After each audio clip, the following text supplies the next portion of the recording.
அனைத்து ஆன்மீக நண்பர்கள் அனைவருக்கும் வணக்கம். இன்னைக்கு நம்ம இந்த வீடியோ தொகுப்புல நீங்க திருச்செந்தூர் முருகர்கிட்ட கேட்ட வரத்தை உடனே கொடுப்பாருங்க. நீங்க இந்த முறையில வழிபாடு பண்ணீங்கன்னா அதுதான் இன்னைக்கு நம்ம இந்த வீடியோ தொகுப்புல முழுமையா பார்க்க போறோம். ஏன்னா நம்மளோட வீடியோ பதிவுல பாத்தீங்கன்னா திருச்செந்தூர் முருகரை நீங்க மனதார வழிபாடு பண்ணுங்க, நீங்க கேட்டதை நடத்தி கொடுப்பாரு அப்படின்னு நம்ம சொல்லியிருக்கோம். அதே போல பாத்தீங்கன்னா நம்மளோட வீடியோ தொகுப்புல பார்த்து பல பக்தர்கள் பாத்தீங்கன்னா பலன் அடைஞ்சிருக்காங்க.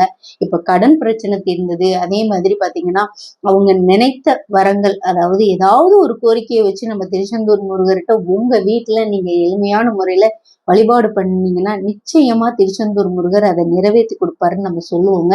இப்ப நம்மளோட வீடியோ பார்த்துட்டே பல பக்தர்கள் பலன் அடைஞ்சிருக்காங்க. அவங்களோடதையும் நம்மளோட யூடியூப்ல அந்த கம்யூனிட்டியோடதுல நம்ம போட்டிருக்கோம். நீங்களும் அதை போய் பாருங்க. நீங்களும் பார்த்து அந்த வழிபாடுகளை கடைபிடிங்க. கண்டிப்பா அந்த திருச்செந்தூர் முருகர் உங்களுக்கு உறுதுணையா இருந்து உங்களை வழி நடத்துவாருங்க. ஏன்னா நம்பிக்கை மட்டும்தான் நம்ம ஆன்மீகத்துல நம்மளுக்கு இருக்கிற பெரிய பலமே பார்த்தீங்கன்னா நம்பிக்கை மட்டும்தான். ஏன்னா இப்ப நம்ம வாழ்க்கையில நம்பிக்கை இல்லாம எந்த ஒரு சின்ன செயலையுமே நம்மளால சாதிக்கவே முடியாதுங்க. ஆனா நீங்க திருச்செந்தூர் முருகரை மனதார நினைத்து அவரை உள்ள முருகி நீங்க அவரை பற்றி வழிபாடு பண்ணையில கண்டிப்பா நீங்க எந்த மூலையில இருந்து வேண்டுனாலுமே உங்க வேண்டுதலை அவர் நிறைவேற்றி கொடுப்பாருங்க. நம்பிக்கை மட்டும்தான் மனுஷங்களோட வாழ்க்கையில நம்மளுக்கு ரொம்ப பெரிய பக்கபலமா பாத்தீங்கன்னா நம்மளுக்கு பங்கு வகிக்குது.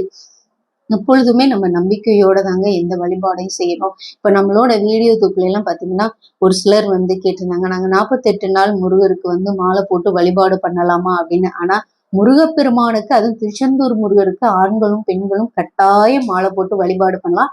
பெண்கள் அந்த மாதவிடாய் கால நேரத்தை மட்டும் தவிர்த்துட்டு அதுக்கப்புறம் நீங்க உங்களால முடிஞ்ச 21 நாள், 11 நாள், இல்ல 2 வாரம், உங்களால எவ்வளவு நாள் முடியுமோ மாதவிடாய் நேரத்தை விட்டுட்டு நீங்க அதுக்கப்புறம் நீங்க திருச்செந்தூர் முருகருக்கு விரதம் இருந்து மாலை போட்டு நீங்க இந்த வழிபாடு செய்யலாம். இப்ப ஆண்கள் 48 நாள் விரதம் இருக்கிறீங்கன்னாலும் அது ரொம்ப ரொம்ப நல்ல பலனை கொடுக்கும். திருச்செந்தூர் முருகரை நினைச்சு நீங்க மாலை போட்டு வழிபாடு பண்ணீங்கன்னா நீங்க கேட்டதை உங்களுக்கு அந்த 48 நாள்ல திருச்செந்தூர் முருகர் கண்டிப்பா நிறைவேற்றி கொடுப்பார். நீங்க நிறைவேறத நீங்க திருச்செந்தூர் முருகர்கிட்ட கேளுங்க. கண்டிப்பா அதோட பலனை நீங்க கை மேல பாக்கலாங்க. ஏன்னா திருச்செந்தூர் முருகர் பல பக்தருக்கு பாத்தீங்கன்னா கேட்ட வரங்களை கொடுத்திருக்கார். அதனால நீங்க நம்பிக்கையோட திருச்செந்தூர் முருகருக்கு மாலை போட்டு வழிபாடு பண்ணுங்க. சரிங்க, இன்னைக்கு நம்ம இந்த வீடியோ தொகுப்புல பாத்தீங்கன்னா கேட்ட வரம் உடனே கிடைக்கும், அந்த வழிபாடை நீங்க செய்யணும்னு இருக்கோம்.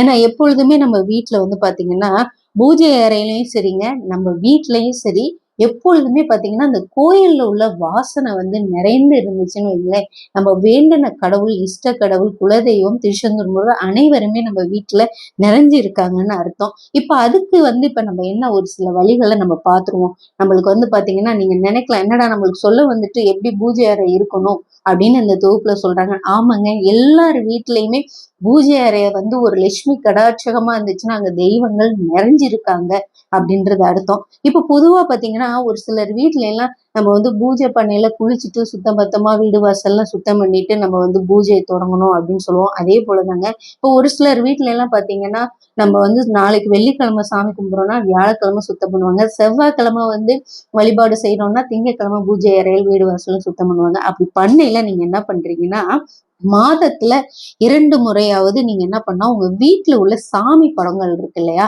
அந்த சாமி திருவுருவ படங்களை எல்லாம் நீங்க துடைக்கும் பொழுது துடைச்சிட்டு மஞ்சள் குங்குமம் வைப்பீங்க. அதே போல நீங்க என்ன பண்றீங்கன்னா சந்தனம் வைங்க, குங்குமம் வைங்க. சந்தனம் நீங்க வைக்கும் பொழுது பாத்தீங்கன்னா அதுல பன்னீர் கலந்துக்கோங்க. சந்தனத்தை குழைச்சு சாமியோட திருவுருவ படத்தை நெத்தியில வைக்கையில பன்னீர் கலந்து சந்தனம் வைத்துட்டு, அதுவும் குங்குமம் இருக்கு இல்லையா, தாளம்பூ குங்குமம் நீங்க அது சாமிக்கு நெத்தியில வைங்க. தாளம்பூ குங்குமம் வாங்கிக்கோங்க. இது பாத்தீங்கன்னா நல்ல மனமா நம்ம வீடு பாத்தீங்கன்னா கோயில்ல எப்படி வாசமா ஒரு நல்ல ஒரு நம்மளுக்கு ஒரு பாசிட்டிவ் எனர்ஜி கிடைக்கும் பாருங்க, அந்த மாதிரி நம்ம பூஜை அறை அவ்வளோ நறுமணமா இருக்குங்க. அதே மாதிரி நீங்க இந்த விளக்கேத்துற திரியெல்லாம் இருக்கு பாத்தீங்களா, அதை ஒரு பிளாஸ்டிக் டப்பால பச்சை கற்பூரம் இல்லைன்னா நம்ம வீட்டுல ஏத்துற கற்பூரத்துல போட்டு நீங்க அந்த திரிய வச்சீங்கன்னா அதுவும் அந்த கற்பூர வாசனை வரும் பொழுது, அந்த தீபம் எரியும் பொழுது பாத்தீங்கன்னா நம்ம வீட்டுல பிரகாசமான வாசம் இருக்கும். வீடு ஃபுல்லா அந்த கற்பூர வாசனை நிறைஞ்ச மாதிரி இருக்குங்க. அதே போலதான் நீங்க இந்த வீட்டுல வந்து விளக்கு ஏத்துவீங்க இல்லையா, அந்த விளக்குலயும் நீங்க பச்சை கற்பூரம் போடுங்க. தீபம் எரியல பச்சை கற்பூரம் போட்டு நீங்க தீபம் ஏத்துனீங்கன்னா அதுவுமே வீட்டுக்கு நல்ல வாசனைகளை நிறைந்து நம்மளுக்கு கொடுக்கும். நம்மளுக்கும் பாத்தீங்கன்னா மன நிறைவு கிடைக்குங்க, ஒரு திருப்தி கிடைக்கும். இந்த முறையில நீங்க பூஜை ரூமை சுத்தப்படுத்தி இந்த மாதிரி தீபம் ஏத்தி நீங்க வழிபாடு பண்ணுங்க. ஆனா இதே போல நீங்க ஒவ்வொரு இதையும் நீங்க செய்துட்டு வரல உங்க வீட்டுல உள்ள நெகட்டிவ் வெளியில போய் நீங்களே வந்து உணர்வீங்க. நல்ல விஷயம் நம்ம வீட்டுல எப்பொழுதுமே நடக்கும், நிறைந்திருக்கும். ஏன்னா எந்த ஒரு செயலுக்குமே நம்ம மனசு தாங்க காரணம். அந்த மனசை வந்து நம்ம ஒருநிலைப்படுத்திட்டோம்னா அந்த கடவுள்கிட்ட கேட்கறத கூட வந்து நம்மளுக்கு அந்த கடவுள் கொடுப்பாரு. இன்னைக்கு நம்ம இந்த மந்திரம் பாத்தீங்கன்னா, இந்த மந்திரத்தை முருகப்பெருமானுக்கு நம்ம சிவபெருமானே கொடுத்த மந்திரம் தாங்க. இந்த மந்திரத்தை நீங்க உங்க பூஜை அறையில திருச்செந்தூர் முருகரை மனதார நினைத்து அவருடைய திருவுருவ படத்துக்கு செவ்வரளி பூ, அதாவது பாத்தீங்கன்னா முருகப்பெருமானுக்கு சிகப்பு கலர் பூன்னா ரொம்ப பிடிக்குங்க. அதனால நீங்க செவ்வரளி பூ இருந்தா வச்சு வழிபாடு பண்ணுங்க. இல்ல உங்க வீட்டுல செம்பருத்தி பூ இல்ல ஏதாவது சின்ன ரோஸ் பூக்கும் இல்லையா, அது வச்சு நீங்க வழிபாடு பண்ணி ஒரு நெய் தீபம் ஏத்துங்க. நெய் தீபம் ஏத்தி இந்த ஸ்கிரீன்ல கொடுக்குற நான் மந்திரம் அதை நீங்க பாருங்க. ரொம்ப ரொம்ப சுலபமானது. இது திருச்செந்தூர் முருகர், அதாவது பாத்தீங்கன்னா நம்ம அவரை மனதார நினைத்து நீங்க வழிபாடு பண்ணுங்கன்னா ஆறுபடை வீடுகள்லயே வந்து தனி சிறப்புங்க. ஒவ்வொரு முருகப்பெருமானுக்கும் தனி சிறப்பு. அதுலயும் நம்ம 2ஆம் படை முருகர் திருச்செந்தூர் முருகர், அவரை நம்ம வாழ்க்கையில வணங்கையில பெரிய ஏற்றம் வரும் நம்மளுக்கு. ஏன்னா நம்ம வாழ்க்கையில ஏறுமுகமா இருக்கிறதுக்கு நம்ம அந்த ஆறுமுகன் திருச்செந்தூர் முருகனை நீங்க கட்டாயம் வழிபாடு பண்ணுங்க. ஏன் நம்ம திருச்செந்தூர் முருகரை எல்லாருமே நினைக்கலாம் பெருசெல்லாம் சொல்றீங்க, அறுபடை முருகருமே ரொம்ப எல்லா முருகருமே சக்தி வாய்ந்தவருங்க.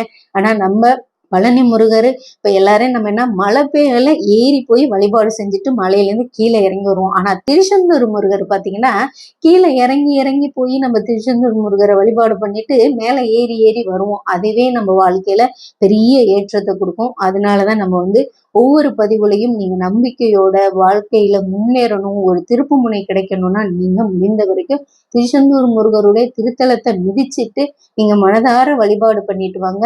நம்பிக்கையோட செய்யுங்க. கண்டிப்பா உங்க வாழ்க்கையில ஒரு திருப்பம் கிடைக்கும். இப்ப ஒரு சிலர் நினைப்பாங்க நான் போய் ஒவ்வொரு முறையும் பண்றேன் ஆனா எனக்கு ஒரு ஏற்றமே கிடைக்கல. நீங்க நம்பி கடவுளை நம்பி போங்க. நம்ம போயிட்டு வந்தோடனே கோடீஸ்வரர் ஆயிடலாம், திருச்செந்தூர் போயிட்டு வந்தோடனே லட்சாதிபதி உங்களோட கஷ்டங்கள் நஷ்டங்கள் லாபம் எல்லாத்தையுமே முருகா ஒன்ன நான் சரணாகதி அடையிறேன், உன் காலை நான் பிடிச்சிட்டேன், நீ என் வாழ்க்கையில ஏற்றத்தை கொடு, செல்வ செழிப்பை கொடு, எல்லாமே இனிமேல் உன் கையில தான் அப்படின்னு நினைச்சு முழுமனதார நீங்க வழிபாடு பண்ணிட்டு வாங்க. கண்டிப்பா திருச்செந்தூர் முருகர் உங்க வாழ்க்கையில ஒரு ஏற்றத்தை கொடுப்பார். ஏங்க நான் பலர் பக்தர்கள் பலனடைந்ததை நான் பார்த்துக்கிட்டு இருக்கேன். இப்ப நான் இன்னைக்கு உங்கள்கிட்ட பேசுறேன்னா அதுக்கு காரணமே அந்த திருச்செந்தூர் முருகர் தான். ஏன்னா யாருமே திருச்செந்தூர் முருகரை பத்தி அவ்வளவு ஈஸியமா பேசிடவே முடியாதுங்க. இப்ப யாராவது நினைச்சு நீங்க பேசணும்னாலுமே அவர் நினைக்கணும். திருச்செந்தூர் முருகர் நினைச்சாதான் நீங்களும் பேசலாம் நானும் பேசலாம். நம்ம வாழ்க்கையில பெரிய ஏற்றத்தையே நம்மளுக்கு அந்த திருச்செந்தூர் முருகர் தான் கொடுப்பாருங்க. நம்பிக்கையோட திருச்செந்தூர் முருகரை நினைத்து நீங்க உங்க வீட்டு பூஜையில இந்த மந்திரத்தை சொல்லி நீங்க வழிபாடு பண்ணுங்க. நிச்சயம் நீங்க கேட்டதை அந்த திருச்செந்தூர் முருகர் நிறைவேற்றி கொடுப்பார். இந்த வீடியோ பதிவு உங்களுக்கு பிடிச்சிருந்தா நம்ம சேனலை நீங்க லைக் பண்ணி சப்ஸ்கிரைப் பண்ணிக்கோங்க. மறக்காம பெல் ஐக்கானை தட்டி விட்டுக்கோங்க.